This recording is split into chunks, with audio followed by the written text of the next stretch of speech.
Our coverage continues tonight on the death of Pope Francis. A procession is set to move his coffin for public viewing. And as that happens, cardinals from around the world set to meet tomorrow in Rome to discuss their vote and the possible shortlist to replace the pontiff. Many Americans will, of course, watch this with a greater knowledge of what goes in on this procedure because of last year's movie, Conclave. Meanwhile, is a local cardinal on the short list of possible pontiffs? Eyewitness News anchor Mike Marza is at the Vatican for us. Mike?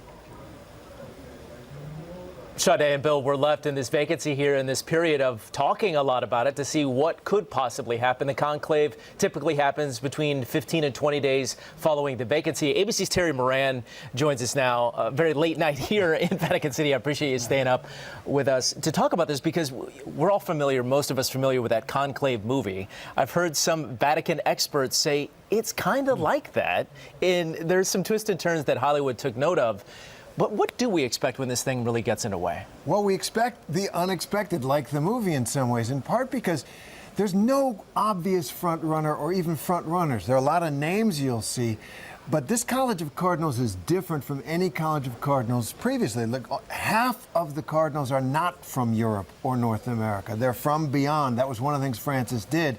They have different issues, different candidates, and all those Cardinals are going to have to get together and size each other up. It's interesting. We mentioned at the top of the hour Cardinal Tobin out of New Jersey, the Archdiocese of Newark. It's highly unlikely, though, that an American pope could rise to the top, at least in the current construct of the way we examine these things unfolding. Probably, and there's been a general rule that because America, the United States, is so powerful in so many ways, to add the papacy, I think a lot of people in the church just think that's too much.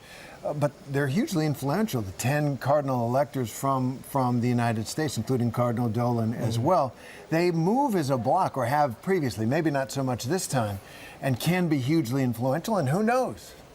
Have about 30, 45 seconds left, but I'm curious your take on how it's going to unfold. It seems interesting because they don't really know each other. This has to be a fascinating sequence of conversation here. That's it, and that's where it might be a little bit like that movie, because they really have to get a sense in there, and in their belief where the Holy Spirit is guiding them, who's the next pope? That's sizing up each and every man sort of in there who wants to be or is trying to be pope.